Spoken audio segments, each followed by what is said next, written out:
He wants to talk to you. He offered the scale to Hitoshi. Hitoshi looked at it then back at Izuku. Hitoshi was hesitant as he just stared at the scale again. It was shiny like a fish's scale. But it was different as when the light hit the scale just right it looked like glitter. Still, with pursed lips, Hitoshi took the scale.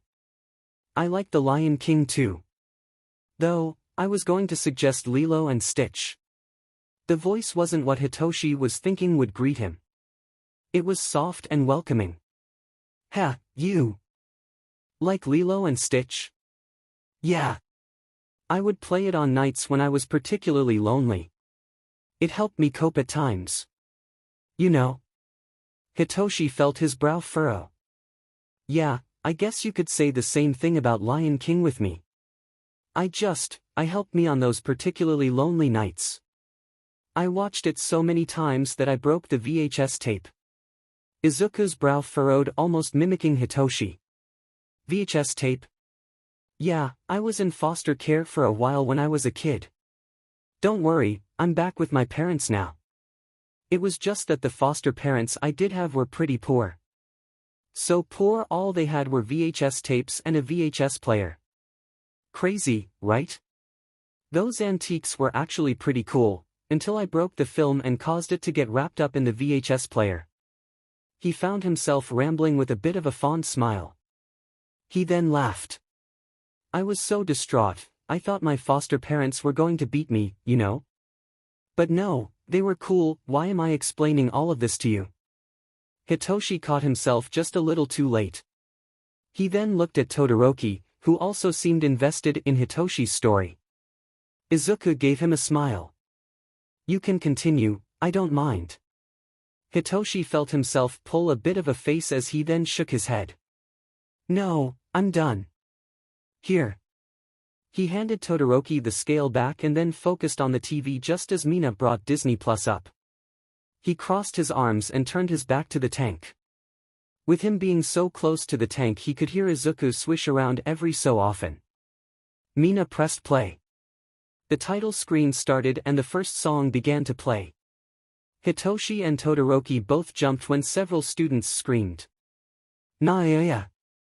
That was when Hitoshi realized he was now stuck in a sing-along version of the movie and there was nothing he, nor anybody, could do about it. Still, he'd be lying if he said he didn't join in during I Just Can't Wait to Be King.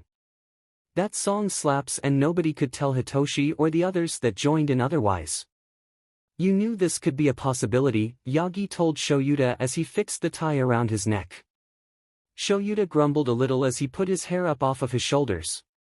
His face felt too cold as he had to shave his stubble off.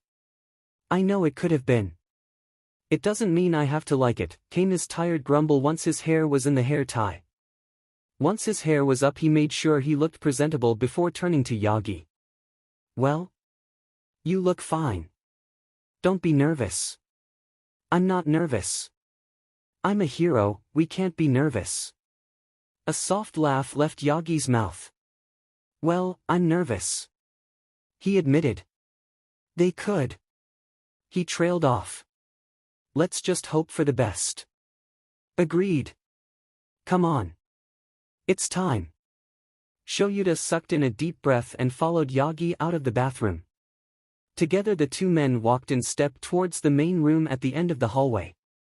The room was ominous even from afar. No light shone under the door which gave the impression that nobody would be inside, but Shoyuta knew better. With one final big breath in he made it to the door before Yagi. After a moment of silence, he turned the doorknob and allowed Yagi in first. Shoyuta followed shortly after the taller man. The door clicked softly behind him indicating that it was firmly shut. Together they walked up to the elongated desk where 5 people sat. The only light in the dim room was coming from the window. The blinds turned so even that was very little. The 5 figures all looked at the two of them with an eagerness that a shark would look at a school of fish. They were blood-hungry and ready to tear the two heroes down.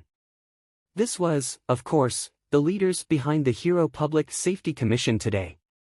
The president, the old crone, gave Shoyuta and Yagi a sickly smile. Why don't you both have a seat? It seems we have much to discuss, she told the two gentlemen as she gestured towards the seats in front of the desk. Shoutout and Yagi both complied. They took their seats and waited for the president to begin. The elderly woman interlocked her fingers as she looked at them. So, it appears that UA just runs on its own rules? She inquired in a tone that instantly grinded on Shuta's nerves. Bringing a Nomu into the school, are we? Just allowing it to mingle with the students to hunt its next prey? Yagi was the brave soul to speak next.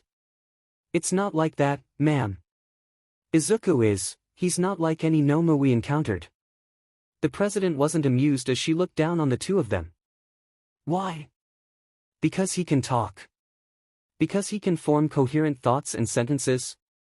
Need I remind you that Kurogiri is the exact same way and he nearly killed you, Toshinori? Izuku means no harm. Shoutout spoke next. He truly isn't like the others. He turned on All for One as well as the man who bought him from All for One. He explained to the woman. All for One told me this, as did Izuku dash. Because we all know that All for One can be trusted, right? The woman see that her eyes never once wavering from that familiar cold glow. How do you know that this isn't some big ploy to tug on your heartstrings? Those same strings that clearly need tightening. Shoutout sucked in a deep breath as he clawed at his breathed legs. The DMN monkey suit was starting to feel like it was smothering him. I know it seems strong to believe, but it's been 2 weeks now and Izuku has shown no signs of hostility towards anyone in my class. Let me ask you both a question. If this Nomu wasn't a child, or rather in the shape of a child, if this Nomu had the face of a Nomu, brain out, bug eyes, the works, would you be so forgiving? She asked him. It was the same question All for One had posed when Shoutout had visited him. Or would you want it locked away in Tartarus where it belongs? I don't know. Shoutout admitted shamefully. Yes, as much as he didn't want to admit it. Izuku's youthful glow and appearance, those innocent green eyes begging for help, had a factor in his choice. For all either of you know, this thing is biding time. That this is all one big ploy to work a Nomu into UA and hurt the future heroes of Japan. Just because this thing dash, she threw the picture of Izuku and All Might down in front of them. Has big innocent eyes and a sad story. Shoutout bit his tongue. He wanted to continue being a hero, but this lady was testing him. Ma'am, with all due respect. Yagi spoke next as he looked at the woman. He fiddled his thumbs together.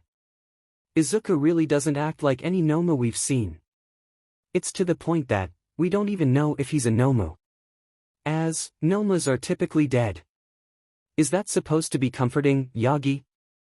When she asked this, there was a murmur from the other four surrounding her. Then the guy he far and, Yakumaru, if Shoutout remembered correctly, got up. He walked over and rather lazily whispered into her ear.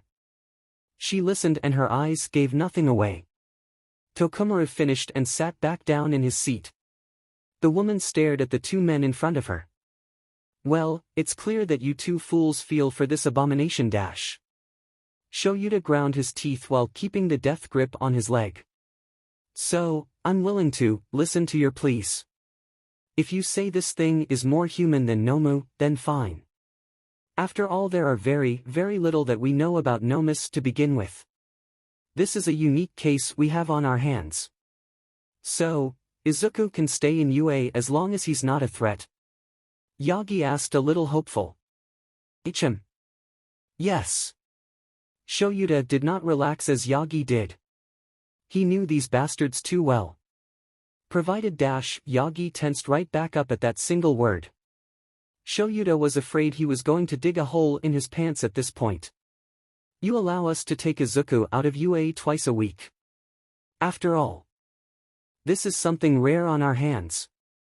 A Noma that's unlike any Noma created. He's not even like Kurogiri. What do you have planned for him? Shoutout inquired with a bit of a bite in his tone as he stared at the president. That's none of your concern, Shoutout. Either you allow this or that boy will be shipped to Tartarus. There will be no more negotiations on this. The woman huffed to him.